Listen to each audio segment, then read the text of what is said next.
Buenas tardes, días todavía, días. Pues primero, gracias, una enorme alegría estar nuevamente con todos ustedes aquí en esta palapa tan bella, en donde ya nos hemos encontrado antes. Y hoy, precisamente yo voy a hablar, ya entrando en materia, del tema que nos convoca, la comunalidad, y en sintonía también con lo que ha presentado Ramón Grossfogel. Yo les quiero leer un texto, que es un texto que todos ustedes conocen, que seguramente lo han leído muchas veces, y quiero yo que lo volvamos a releer juntos, porque eso es lo que venimos a construir en este tipo de espacios, en Codeca, entre los pueblos, y para construir una alternativa para este siglo XXI. Y dice así: todos los creyentes vivían unidos y tenían todo en común. Vendían sus posesiones y sus bienes y repartían el precio entre todos. Según la necesidad de cada uno, acudían al templo todos los días con perseverancia y con el mismo espíritu. Partían el pan por las casas y tomaban el alimento con alegría y sencillez de corazón. Alababan a Dios y gozaban de la simpatía de todo el pueblo. El Señor agregaba cada día a la comunidad a los que se habían de salvar. Este es un texto, Praxis de los Apóstoles, Hechos de los Apóstoles. Es un texto que ha recorrido la lectura a lo largo de la historia, y que hoy venimos a leer porque nos trae un mensaje de lejos y nos trae un mensaje que es precisamente lo que venimos a construir hoy, que es comunidad. El mensaje más profundo de este cristianismo unitario, originario, del que nos hablaba Ramón Grossfogel, es un mensaje de comunidad, y es un mensaje que se cumple hoy, cuando nos reunimos entre todos a partir del pan, y sobre todo a tener una experiencia. Decía el filósofo Enrique Dussel que el cristianismo venía a recordarnos una experiencia fundamental humana, que es el cara a cara. Esta manera de nombrarla aparece en la Biblia, todos ustedes lo habrán leído, que Moisés hablaba cara a cara con Dios. Y esa experiencia del cara a cara significa reconocimiento, significa tener una experiencia verdaderamente humana con otra persona, significa la relación de dignidad, de encuentro, de ponerse al servicio, de apertura. Y este tipo de experiencias, que son fundantes de lo que es la humanidad, que se han vivido a lo largo de toda la historia, que se han construido también cosmovisiones enteras para poder emular este tipo de relación, es precisamente lo que está hoy en peligro en nuestra humanidad. Este proyecto civilizatorio que vivimos, que llamamos modernidad, que tiene 500 años, que se fundó en 1492, tiene el objetivo fundamental de destruir toda relación comunitaria. Y por eso, cuando nos reunimos aquí, todos juntos, el día de hoy, estamos haciendo revolución. Porque esto es lo que precisamente no quiere ni el imperio, ni el sistema, ni las grandes transnacionales, ni el 1% de la humanidad. Porque todos sus esfuerzos están puestos en que estemos todos separados, atomizados, individualizados. Y nosotros tenemos que recordarnos cuál es el sentido profundo de la humanidad. Y les traje una cita muy hermosa de este filósofo que yo quiero mucho porque además fue mi maestro y creo que tenemos que hacerle justicia a su obra porque él entregó su vida por la liberación de los pueblos. Y en alguna conferencia él dijo esto, y yo lo tomé al vuelo, no está en ningún libro escrito, así que es palabra viva del maestro. Y dice así: no se lucha para reformar la sociedad política, para tener un sistema económico más justo, para poder tener medios, para que la gente coma, tenga educación y se desarrolle. ¿Pero para qué todo esto? Al fin, para estar juntos y para vivir la felicidad de estar juntos, bien comidos, bien desarrollados, felices. El estar juntos es el bien supremo de todo lo que se está buscando. ¿Cómo se llama eso? La fiesta. La fiesta es el fin de la historia. Pero la fiesta de la alegría comunitaria en la justicia, como el pleno cumplimiento de todas las necesidades humanas. Todas. Nuestros pueblos saben lo que es la fiesta, porque nuestros pueblos saben lo que es la comunidad. Y eso nos da sentido de vida, y eso es lo que permite que no nos olvidemos para qué hacemos todo lo que hacemos. ¿Para qué nos levantamos en la mañana? ¿Para qué vamos a trabajar? ¿Para qué vamos a estudiar? Al fin es para estar juntos. Al fin es para construir un sistema en el cual todos podamos desarrollarnos y estar felices juntos. Vivir en comunidad, vivir en familia. Y frente a eso, nuestros pueblos resisten. Porque ya cuando nos reunimos y partimos el pan, que puede ser un pequeño pan, pero que lo partimos entre todos, ahí ya estamos viviendo la experiencia milagrosa de la comunidad. Y este es el mensaje que tenemos que llevar a todos los rincones de la tierra. Y por eso no es un mensaje que esté más allá de las tradiciones, de las culturas, de las religiones. Hay que traducirlo a todo el mundo, porque es un mensaje universal.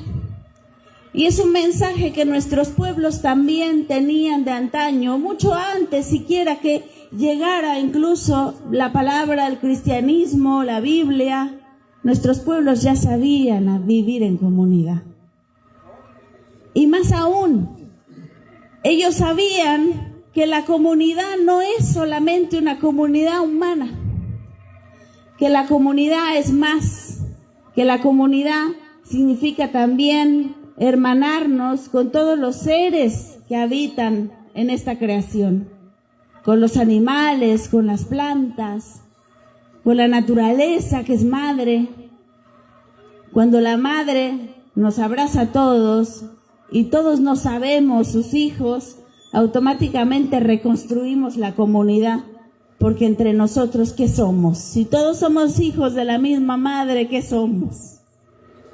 Hermanos. Esa es la política que tenemos que hacer, la política comunitaria de hermanos. Y eso es lo que nos toca a nosotros, enseñar a la humanidad y recordar, porque hoy en día ese es el gran olvido, lo que está oculto. Cuando uno va a las grandes ciudades, ¿qué se encuentra? Se encuentra con individuos egoístas, atomizados, que cada uno pues busca su propio interés. Uno se quiere meter al metro y bueno, le pega a todo el mundo al lado para poder ingresar, porque estamos continuamente lanzados a una lógica individual, egoísta, egocéntrica. Y eso que hoy ustedes que viven la gracia de estar en comunidad, a lo mejor y no lo tienen tan palmariamente, pero las grandes concentraciones urbanas, las grandes mayorías en esta humanidad, pueden pasar un día, un mes, un año, sin tener una sola relación de reconocimiento cara a cara. Porque cuando uno se mueve en las ciudades y uno va y se sube al camión y le paga al chofer, decía Dussel, uno no lo saluda, no lo ve, no lo reconoce. Es el chofer. Y el chofer es una función. Continuamente estamos viéndonos unos a otros como funciones de un sistema. No nos vemos cara a cara, no nos reconocemos, sino que todo el sistema está organizado para que nos veamos unos a otros como cosas, como funciones de un sistema. Y pasamos la vida y pasamos el día y a lo mejor incluso tenemos una familia y llegamos a casa y vamos a comer juntos y cada uno está en el celular o cada uno está mirando televisión, y puede pasar el tiempo y no tenemos y no construimos relaciones humanas. Hacia allá es hacia donde tiende esta modernidad, porque justamente se propuso destruir las relaciones comunitarias. O sea, hay una intencionalidad en este proyecto. Y la intencionalidad es que seamos cada vez más cosas y no seres humanos y no sujetos. Ahora, ¿cómo es que produjo esta destrucción de las comunidades? Es muy interesante, porque uno lo puede rastrear en la historia. Y comenzó precisamente convenciéndonos de que la naturaleza es objeto. Miren qué cosa más irracional que pudiera esto parecer desde la visión de los pueblos originarios, pero en la modernidad está constituida la idea de que la naturaleza es objeto, es cosa. Toda la ciencia se produce en base a este principio. La naturaleza está ahí para ser explotada, para ser dominada, para que nos apropiemos de ella, como si estuviese ahí inerte al servicio del ser humano. Pero entonces, ¿qué pasa si yo, en lugar de tener a la naturaleza como madre, la empiezo a concebir como cosa? Si la naturaleza es cosa, entonces ¿yo qué soy? Yo ya no soy un hijo de la tierra, sino que soy un señor de la tierra, soy un propietario, y un propietario privado. Si yo soy propietario y el de al lado es también propietario, no es mi hermano porque no somos hijos de la misma madre, sino que estamos ahí en competencia frente a la propiedad de la cosa. Establecemos ahora relaciones, pero son relaciones muy distintas, porque yo tengo mi propio interés y el otro tiene su propio interés. Y entonces podemos ponernos de acuerdo y establecemos, por ejemplo, una relación de contrato. ¿Tú qué quieres? ¿Y yo qué quiero? Yo tengo esto, te lo puedo cambiar por esto. Cada uno vela por sus intereses y el otro ya no es otro ser humano, el otro ya no es mi hermano. Ahora el otro es alguien o más bien algo de lo cual yo puedo sacar algún provecho. Entonces, la tragedia de haber perdido la madre, la tragedia de ser huérfanos, es que perdemos el sentido comunitario. Si no tenemos madre, no tenemos nada que nos una. Entonces cada uno va a buscar su propio interés. Y la sociedad moderna es ese laberinto en donde nos encontramos, puros individuos, cada uno buscando su propio interés. ¿Y eso qué es? Esa es la guerra. Esa es la guerra de todos contra todos. Esa es la sociedad moderna. Y en esa sociedad moderna se nos educa de acuerdo a la lógica de la guerra. Y hay toda una educación que se promueve para que seamos individuos egoístas, ególatras, y que nos veamos unos a otros como enemigos en una lógica de la guerra. Y en donde gana, por supuesto, el más fuerte. Hay teorías que sostienen esto, porque hay que decirlo también, este proyecto civilizatorio de la modernidad que se ha afincado en la destrucción de las relaciones comunitarias, tiene un proyecto educativo. Se nos educa para ser individuos. Se nos educa para estar siempre a la defensiva, para que veamos al otro como sospechoso, para que no confiemos. El principio de la comunidad es el poder confiar. Y eso es justamente lo que estamos perdiendo. Por ahí entra el virus de la destrucción de las comunidades. Entonces, en esta lógica de la guerra, en donde la naturaleza es objeto, donde perdemos la madre, nos vamos reconstruyendo entonces huérfanos en una lógica que nos va lanzando hacia un ideal, que es el convertirnos en el depredador máximo de la cadena alimenticia. Y eso es, digamos, el ideal hacia el cual aspira la modernidad. El hombre exitoso por excelencia del sueño de la modernidad es un gran depredador. O sea, es el que es capaz de avasallar a todos los demás, de ganarles la partida a todos los demás, de acaparar la propiedad. Y ahí tenemos el 1% de la humanidad, que es el dueño del 80% de los recursos de la humanidad. El 1% de la humanidad es el propietario del 80% de los recursos de la humanidad. Ese es el ideal hacia el cual tiende este proyecto. Entonces, claro, hay unos que ganan, otros que pierden. Es una minoría la que gana, pero la trampa está en que a todos se nos educa para jugar ese juego. A todos se nos educa para ser individuos.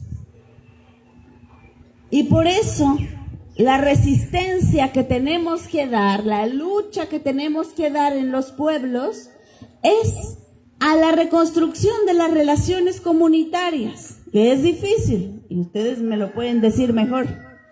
Es difícil construir comunidad, porque además tenemos que trabajar incluso con nuestros propios egos. Tenemos que crear una cultura Tenemos que hacer trabajo, tenemos que ceder, tenemos que hacer asamblea, tenemos que ponernos de acuerdo, construir consensos. Y claro que es mucho más fácil que llegue uno e imponga por sobre todo el mundo una sola idea, una sola visión y listo. La construcción comunitaria cuesta. Pero no hay otro camino, compañeros y compañeras. Ese es el camino. Ese es el camino que nos va a permitir transitar hacia otro modo de vida. Porque si se dan cuenta, no es un problema solamente económico, digamos, de los ricos, más ricos del mundo que han acaparado todo. El problema es más profundo. Porque se trata de que estamos combatiendo todo un modo de vida, todo un proyecto de civilización que tiene, por supuesto, un modo de producción económico que está ahí, que es el capitalismo. Pero no solo. Tiene también un modo de entender la política, que es esta política de la dominación, en donde los que mandan, mandan mandando. Y no obedecen a los pueblos. Pero tiene también un proyecto educativo en donde se dice que todos somos ignorantes, ¿no? Y que tiene que llegar el profesor a iluminar a todo el mundo. De ahí la palabra alumno. ¿Ustedes saben qué quiere decir sin luz? El alumno es el sin luz. Con la idea de que el único que tiene la luz es el maestro. Pero en los procesos comunitarios, el conocimiento se construye entre todos. Porque nadie lo sabe todo y tampoco nadie no sabe nada, sino que todos vamos construyendo en comunidad. Y de eso se trata. Entonces, estos días, a mí me gustaría que pudiéramos como ir pensando las distintas vertientes sobre las cuales hay que trabajar el tema de la comunidad. Hay que trabajar el tema desde el punto de vista de la política.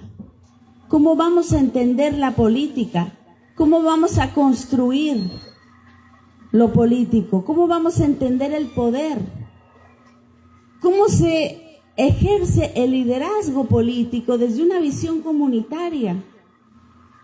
Y ahí las experiencias de ustedes, por supuesto que son lo más valioso, porque ustedes tienen esa experiencia de construir poder comunitario. Y eso hay que irlo trabajando, hay que irlo sistematizando, hay que llevar todas estas experiencias que ustedes tienen a otros lugares. Realmente en América Latina tenemos la gran bendición de tener todavía relaciones comunitarias, porque esa es la brújula del siglo XXI, esa es la brújula de las revoluciones que tenemos que dar en el siglo XXI, porque el siglo XX, si fracasaron las revoluciones, fue precisamente por no haber entendido esto. Porque todavía eran revoluciones modernas, todavía eran revoluciones sociales, pero ahora tenemos que hacer la revolución comunitaria. Esa es la realmente transmoderna, la que va a abrir camino. Y esa es la buena nueva que tenemos que llevar a muchos lugares del mundo. Porque el individuo solipsista, egocéntrico, egoísta, que está siempre en guerra de todos contra todos, también se nos ha metido dentro. Es decir, el enemigo no está solamente allá afuera, también hay enemigos allá afuera, pero no solo. Tenemos que entender que la revolución que tenemos que dar tiene que ser muy profunda. Tiene que ser una revolución de vida.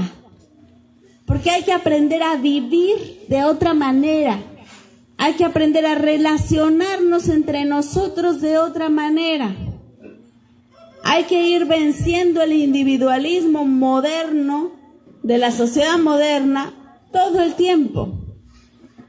Y es que lo tenemos dentro, compañeras y compañeros. Tenemos el enemigo adentro, ahora sí que hay que hacer exorcismo. Hay que hacernos el exorcismo de la modernidad porque tenemos el chamuco adentro. Y por eso el trabajo también tiene que ser un trabajo espiritual. Y ahí nos vamos a tener que incluso meter hasta el templo, a hablar con el cura y a decirle, no me dé teología de la dominación. También tenemos que liberar el discurso espiritual, porque la buena nueva tiene que ser comunitaria. Y aquí nuestros pueblos originarios saben lo que es la comunidad. Y tienen la brújula bien clara, que esa comunidad que tenemos que construir además en el siglo XXI tiene que restaurar a la madre. Esa es la condición de posibilidad de que realmente demos los pasos hacia el siglo XXI. Tenemos que recuperar esa relación con la madre naturaleza. En el mundo andino se le llama la Pachamama, que la tenemos muy olvidada, que seguimos en la práctica todavía tratándola como cosa, como objeto. Esa es una de las heridas más importantes que nos dejó la conquista. Yo siempre recuerdo un pasaje que me parece brutal y lo traigo a colación por su brutalidad. Hay un autor, un filósofo extramoderno que se llama Hegel y que fue uno de los grandes responsables de la fundamentación de este sistema civilizatorio, porque él, digamos, hizo todo un trabajo científico y racional para demostrar que Europa era superior a toda la humanidad y que teníamos todas las culturas que plegarnos a la superioridad de Europa. Y hizo toda una construcción, por ejemplo, histórica, en donde decía, la historia va de Oriente a Occidente. Entonces todas las culturas de Oriente están en el pasado, aunque vivan hasta el día de hoy, están en el pasado. Y realmente el presente, es decir, el fin de la historia, está en Europa. Y entonces escribió muchos libros, y hay un libro en el cual él está haciendo una narración y dice, es evidente de por sí que los pueblos originarios de las Américas son inferiores en sí mismos. Y dice, baste que uno los vea caminar por las calles de Europa y van como perdidos, como sin sentido. Son inferiores en todo, en cómo se ven, en su fuerza física, en su estatura. Entonces, él está haciendo la narración y yo trato de imaginarme. Él es un hombre del siglo XIX. Imagínense, 4 siglos después de la conquista. Imagínense nuestros pueblos caminando en las calles de Europa en el siglo XIX con todo lo que vivieron después de la conquista. Las vejaciones, las humillaciones, el maltrato, la esclavización. Entonces, después de 4 siglos de humillaciones, Agarra tú a un europeo blanquito y rastréalo y ponlo en esa misma circunstancia y me cuentas cómo va a estar después de 4 siglos de una vida indigna. Y yo pienso, por ejemplo, en experiencias tan dramáticas que vivieron nuestros pueblos originarios, como por ejemplo el haber sido obligados a labrar la tierra, a trabajar la tierra sin la reverencia, sin la sacralidad con la tierra, sin ofrendas. Y es muy horrible lo que les voy a decir, pero es analógicamente lo mismo, es decir, dicho de otra manera. Es como si a un hijo tú lo obligaras a violar a su madre. Eso significa trabajar la tierra sin ofrendas, sin espiritualidad, sin sacralidad, simplemente tratándola como si fuese un objeto. Y nuestros pueblos originarios fueron obligados a eso, sistemáticamente. ¿Y cómo no van a estar destruidos? ¿Cómo no van a estar destruidos? Entonces, tenemos que hacer esa reconstrucción y reconocer esos dolores, que son todavía dolores que tenemos, porque todavía no terminamos de restituir esa relación con nuestra madre. Y tenemos que sanar, y tenemos que hacernos hijos. Y automáticamente, en el hacernos hijos, nos iremos también haciendo hermanos. O sea, la relación comunitaria pasa por ahí. No es nada más que vengamos aquí, hermano, hermana, sino que hagamos también el trabajo espiritual que implica reconectarnos con la naturaleza. Tenemos que recuperar esa sensibilidad que hemos perdido. Y ahí sí, creo que las mujeres vamos a tener un papel muy importante en ese trabajo. Porque en nuestra carne está todavía cifrado ese mensaje.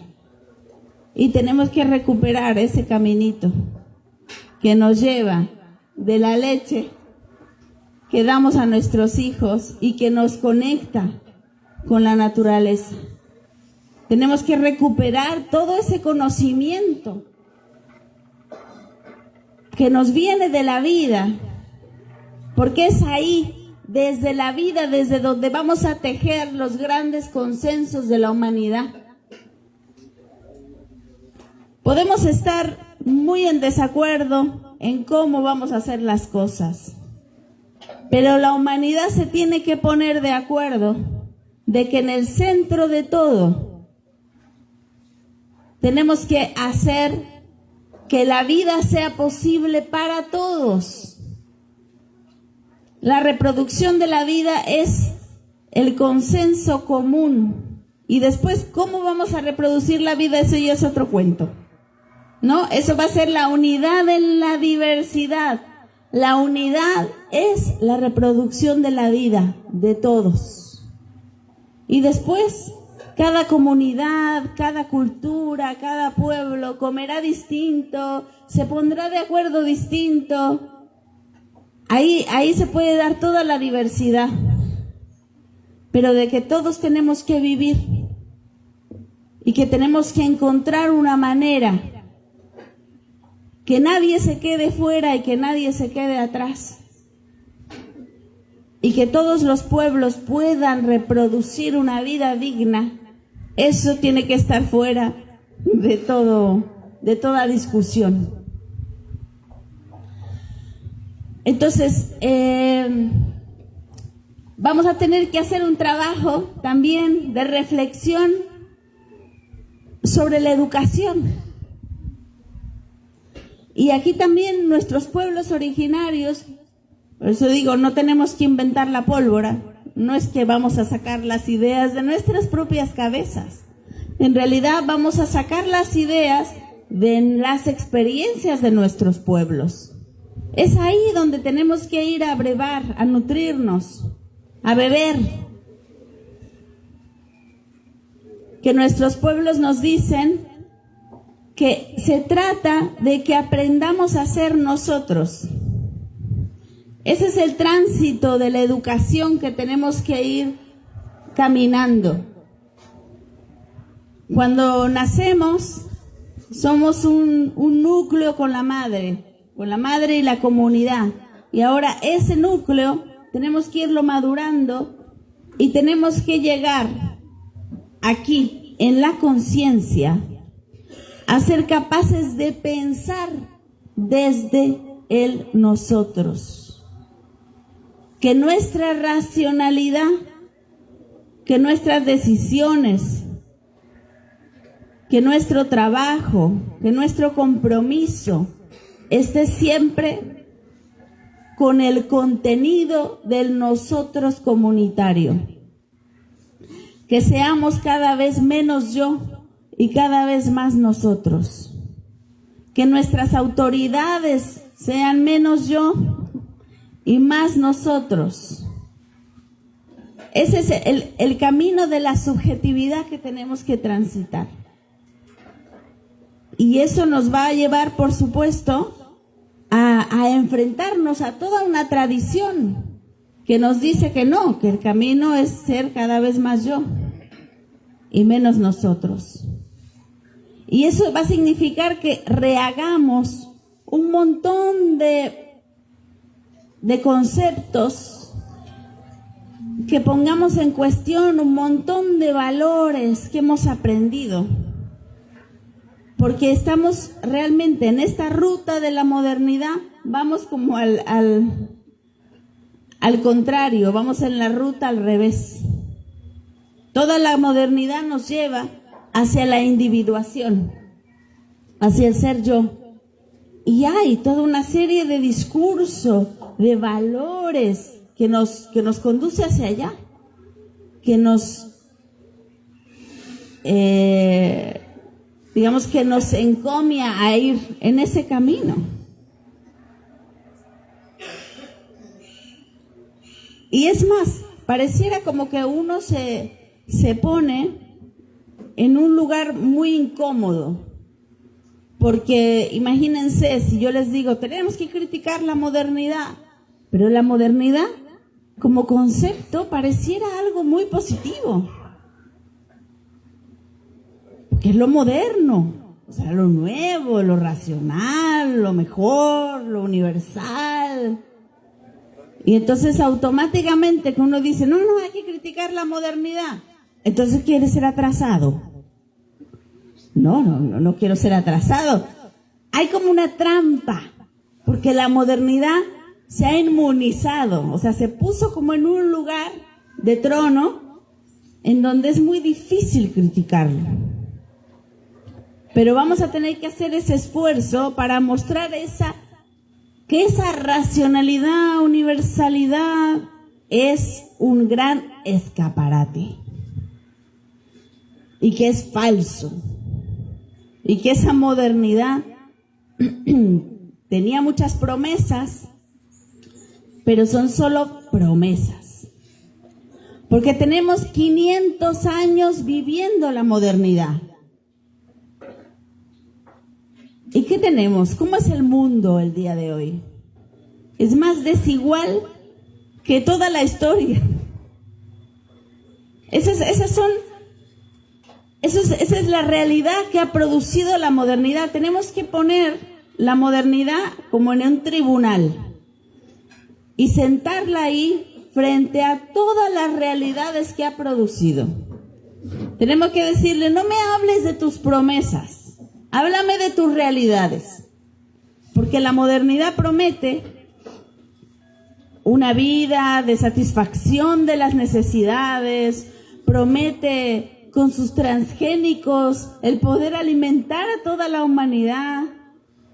Con esa idea se construyeron los transgénicos, ¿saben?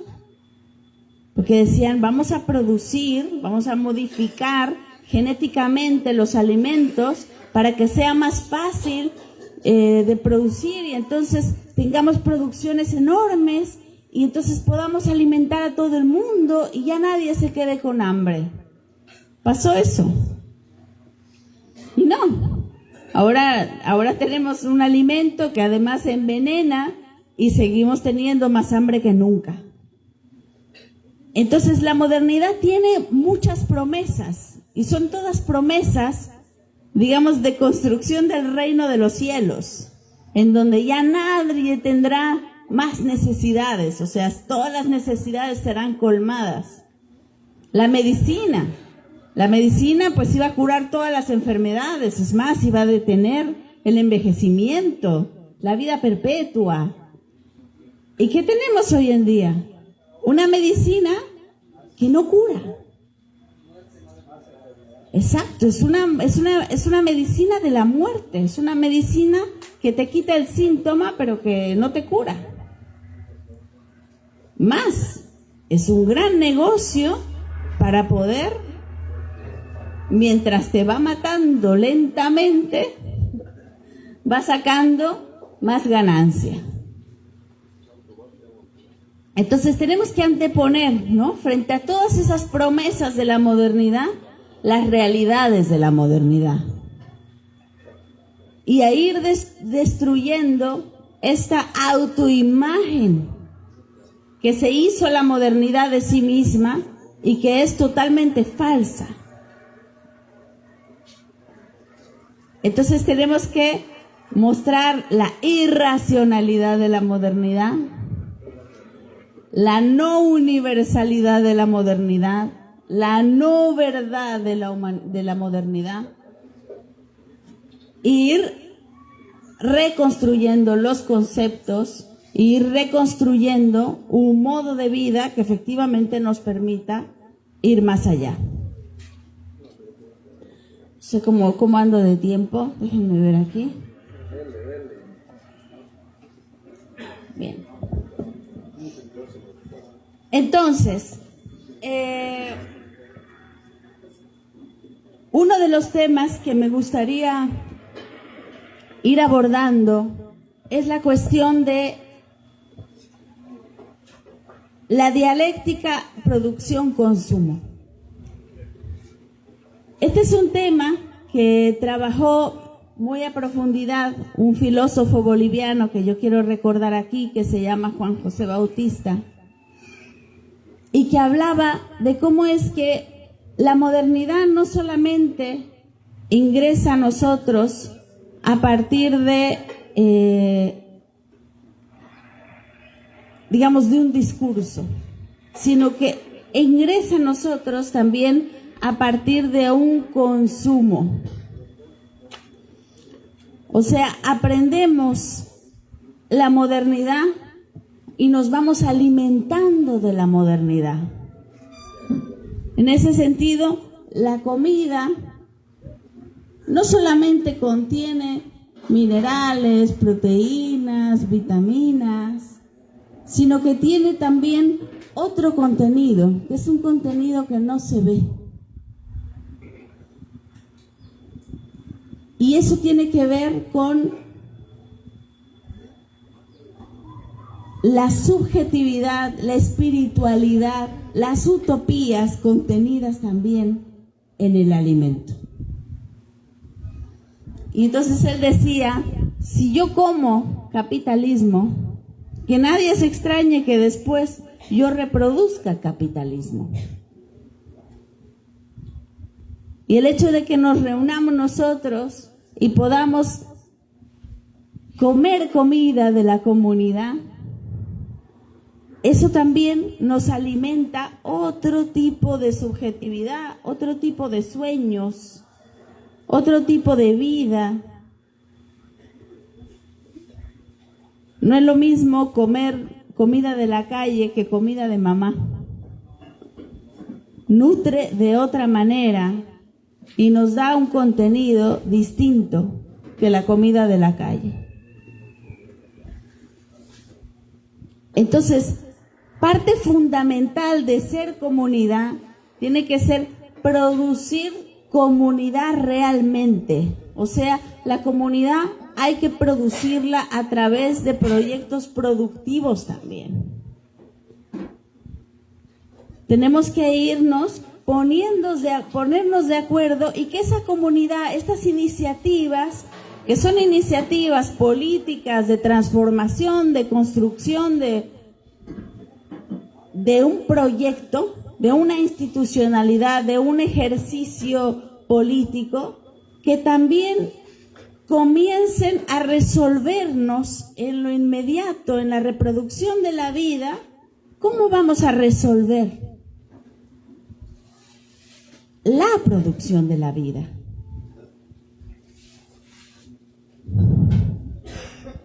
Entonces, este texto con el que yo he empezado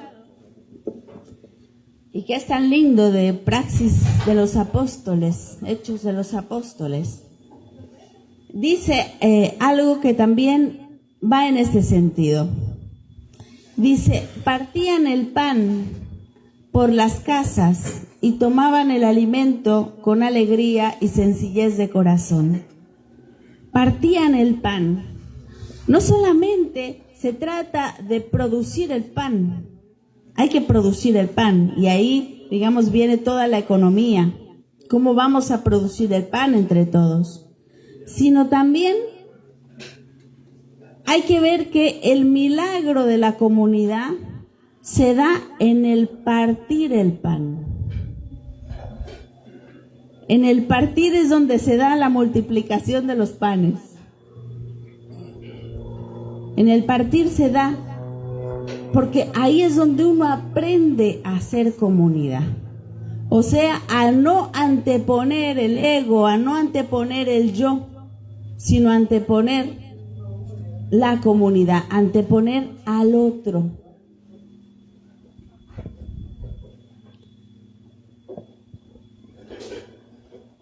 La comunidad, para ser comunidad, tiene que comer comunidad. O sea, se tiene que producir materialmente la comunidad. Y ese comer comunidad, que tiene que ver, por supuesto, con proyectos productivos, con proyectos de reproducción de la vida, tienen que también tener un sentido de mucha dignidad. Porque a veces, digamos, se piensa que la producción para adentro y la producción para adentro es una y la producción para afuera es otra. No sé si han ustedes escuchado esta idea de la calidad de exportación. Calidad de exportación significa que lo mejor se va para afuera y que lo peor se queda adentro. Tenemos que invertir esta ecuación y tenemos que dignificar estos espacios de comunidad y generar una producción que dignifique estas relaciones que estamos construyendo.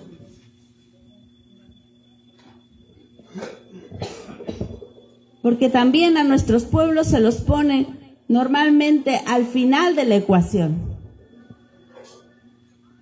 Y tenemos que ir invirtiendo todo esto.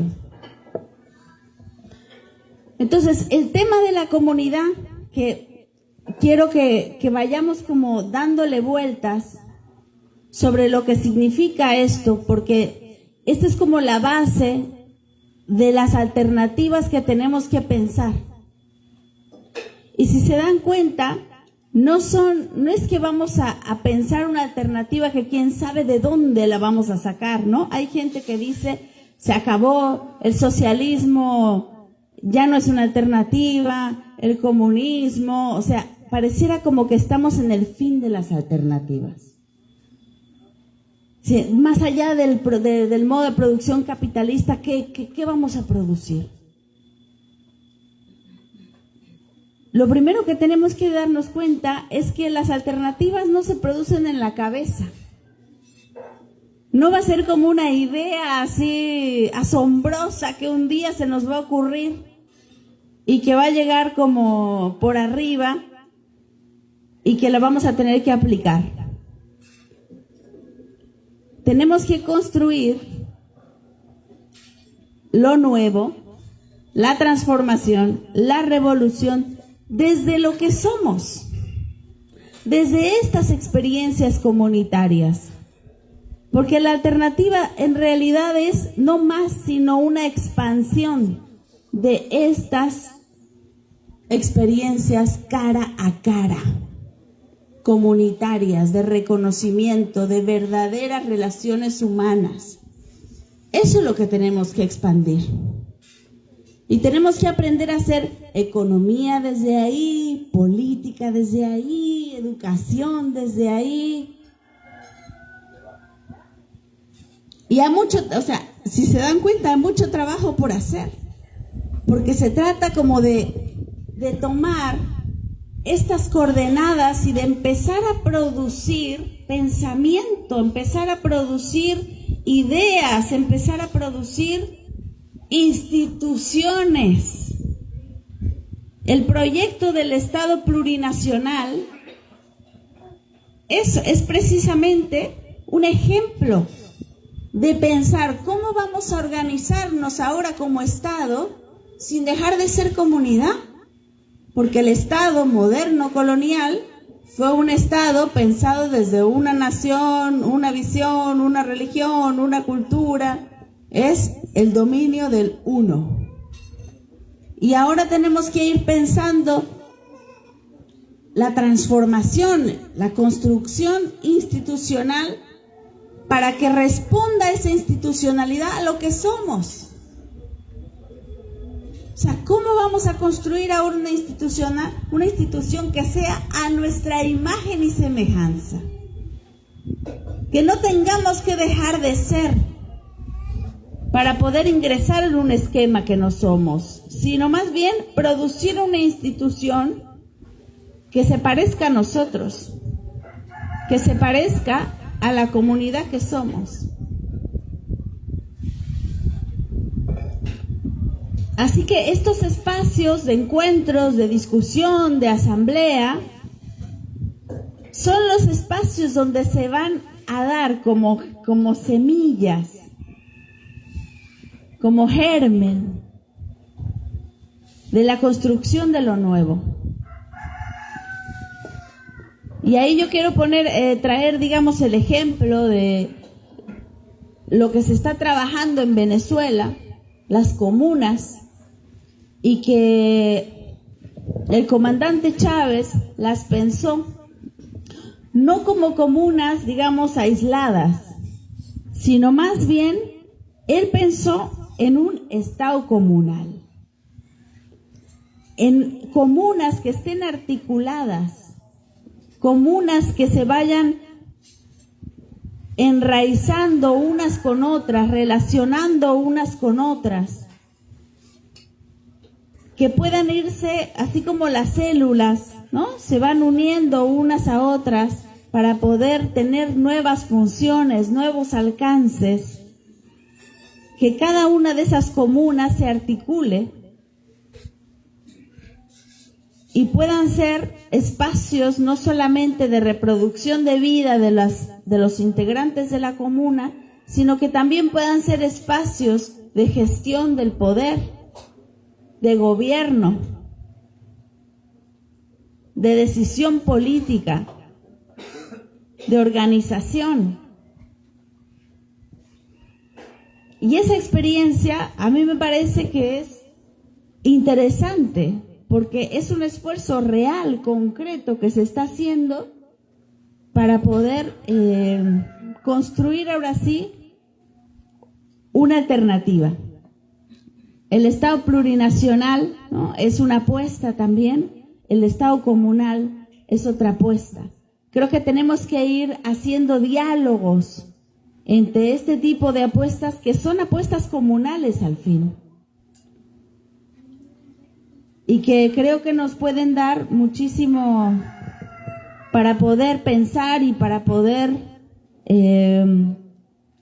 hermanar proyectos y visiones y experiencias. Decía el fundador del cristianismo, Jesús, que ahí donde dos se reúnen en mi nombre está el reino. Que dos se reúnan en su nombre significa que puedan reconocerse como seres humanos plenos, dignos. En la comunidad está la construcción del reino. Eso es lo que significa. Entonces tenemos que ir haciendo que la comunidad crezca, que la comunidad se expanda, que podamos construir relaciones solidarias más allá del que me es más próximo. Primero es siempre con el próximo, primero es siempre con el prójimo, pero que podamos tender esas relaciones solidarias más allá de nosotros mismos.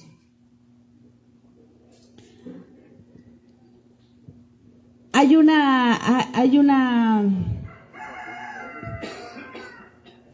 idea que me gustaría también compartir con ustedes. En la Biblia hay muchas festividades y cada una de esas festividades tiene una enseñanza.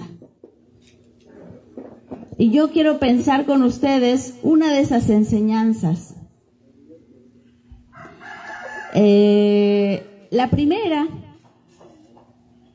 es Pesaj o la Pascua. Pesaj nos recuerda una festividad en donde el pueblo hace memoria sobre una experiencia fundante, una experiencia de liberación, porque el pueblo hebreo había sido esclavizado en Egipto. Y entonces en Pesaj hay la salida de Egipto, ¿no? Entonces es una fiesta de liberación del pueblo. Esa es como la fiesta primera, es la fiesta con la que empieza el año. El llamado a no ser dominado, a liberarse. Después hay otra fiesta que viene inmediatamente después de Pesaj, que es la fiesta de los matzos, la fiesta de los panes ácimos, y que se festeja una semana después, o digamos la semana siguiente después del día de Pesaj. Y es una semana en donde se comen panes sin levadura. Entonces dice la historia que el pueblo salió tan rápido de Egipto que no le dio tiempo de poder poner a leudar el pan, y entonces lo cocinaron rápidamente en hogazas y salieron de Egipto. Y este pan, en realidad, lo que significa es ser sin levadura, ser sin pecado. O sea, ser, digamos, uno se alimenta, ¿no?, toda la semana de este pan sin levadura para recordarse la importancia, es no solamente de la liberación del pueblo. Salimos de la liberación para no estar en un estado dominante, ¿no? O sea, el ser humano está llamado a ser libre, el ser humano está llamado a ser digno, pero para poder mantenerse en esa dignidad y en esa liberación, también tiene que mantenerse sin pecado. Y el pecado es el egoísmo. El pecado es el ego. Por eso fíjense qué cosa tan monstruosa, este proyecto civilizatorio de dominación que vivimos hoy, que es la modernidad, es el sistema fundado en el egoísmo. Es el sistema civilizatorio fundado en el gran pecado. Y se ha hecho institución, y se ha hecho modo de vida, y se ha hecho educación. Y es más, si tú te esfuerzas, si eres un moderno ejemplar, serás premiado en este proyecto civilizatorio. Entonces estamos viviendo un sistema que es todo lo contrario de todo lo que han dicho todas las tradiciones de la humanidad, que siempre imaginaron producir sistemas de dignidad, de justicia, de armonía. Estamos viviendo el peor de los mundos posibles, que es este. Entonces, esta segunda fiesta, la fiesta de los matzos o de los panes ácimos, nos recuerda la importancia de no ser egoístas. Después viene la fiesta de Shavuot, que es la fiesta en donde se recibe digamos, la Torá, ¿no? La palabra, que son las reglas con las cuales se va a construir un mundo en la nueva tierra. Porque también cuando uno aprendió a vivir en la dominación, pues uno puede irse y volver a fundar el mismo sistema en otro lado.